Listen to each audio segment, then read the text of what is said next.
I fell in love with Jewish humor during my bar mitzvah year when my teacher gifted me with a book by Nathan Orzabel called A Treasury of Jewish Folklore. And there I learned to appreciate the Chacham from Chelm. The satire poked fun at people who pretended to be righteous and others who pretended to be smart.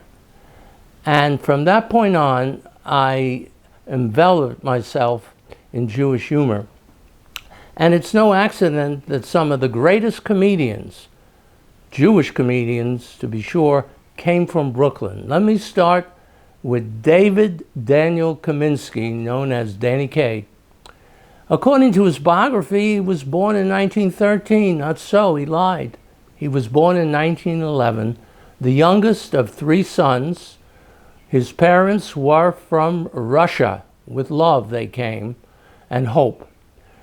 He was a mamzer. He hated school, and the teachers hated him because he constantly made mischief. When he left in his junior year, Thomas Jefferson High School had a party to celebrate his departure. He went to Florida, to Miami Beach, where he busked, sang, and danced in the streets for money. And then he discovered a place to hone his talents, the Catskill Mountains. He went to Livingston Manor and White Row Lake Hotel. And there he engaged in his multiple talents. He did bits in Russian, Yiddish, and in English. I'm going to do a bit that was very familiar to all Jewish comedians. It had to do with a haberdashery on the Lower East Side. It was called Joe and Paul. And the song goes like this. Joe and Paul vergnügen, Joe and Paul können a Balgen kriegen, a Suit, a Coat, a Gabardine, bringt a rein dem kleinen Zin. Now, here comes the dirty part, the schmutz. See, Jewish comedians could use Yiddish to escape censors. So, Mames, hast du es mit dein jünger Sinn? Geht rein in Waschzimmer, nimmt die French Penny Puzzle Cards, vermacht die Tier und macht, ai. Mames, tut mir a Teube, schickt mal rein zu Kackei Jenny. Und als weiß nicht im Adress, fragt ein Mann, weiß sicher. I will translate. Mothers, are you having trouble with your son whose glands have just kicked in? He buys French penny postal cards. He goes into the bathroom and stays there for long periods of time, closes the door, and pleasures himself. Mothers, do yourself a favor, do your son a favor. Send him to Kakai Jenny. She's the mistress of commercial affection. She lives in your neighborhood. She works in your neighborhood. And if you don't know the address, ask your husband. He's been there quite frequently of late. So this was a kind of comedy that could be used in the Catskills and the Borscht Belt. It seemingly was clean, but it was also dirty. There was another bit that Danny Kaye used, which had to do with his love for gypsy music. And it would start with gypsy music in the background. Ah, very pretty, very pretty.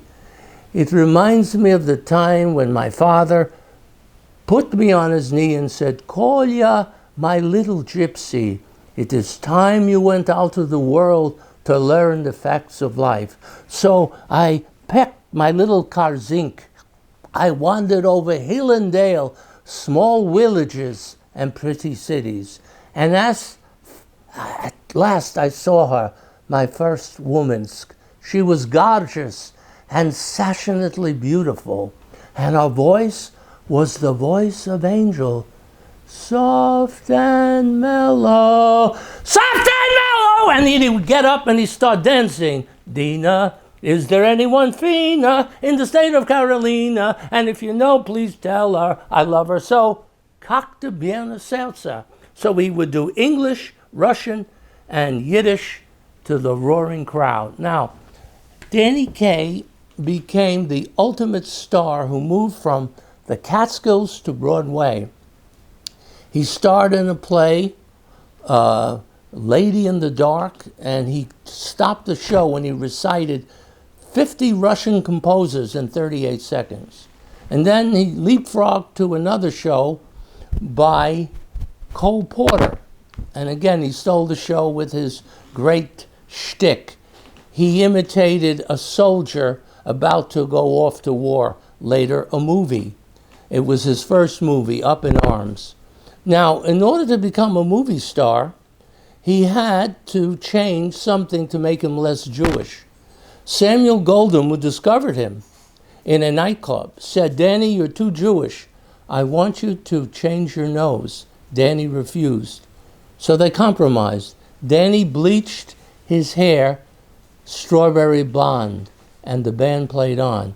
And in that movie, 1944, he and Dana Andrews and Dinah Shore, a Jewish actress-singer, who did change her nose and her name and became, like many Jewish stars, known to the public by their new names and new identities.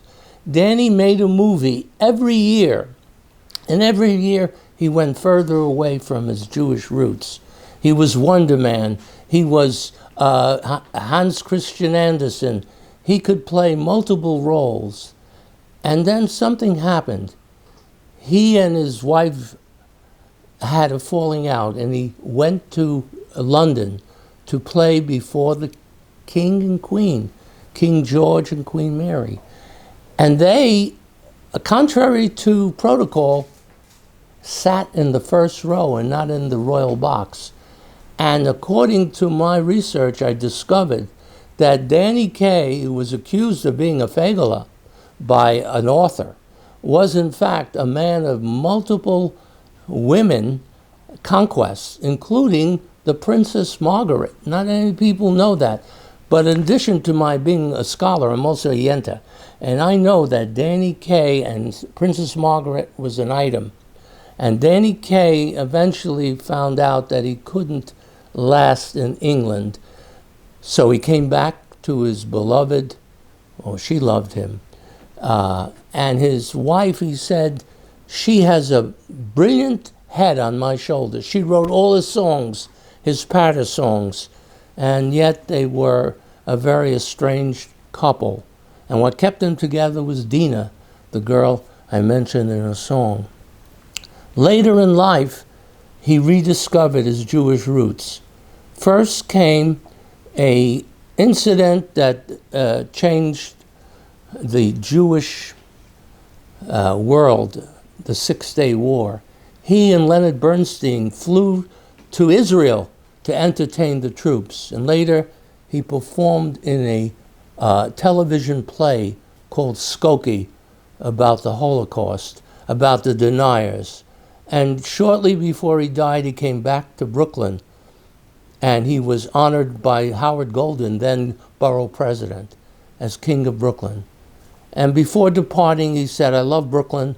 I love my heritage. I am a Jew, and I'm proud of it." A few years later, he died of a heart attack, although some malicious gossip claimed he died of AIDS. Nicht gesteugen, nicht geflogen. Danny Kaye was a man for all seasons.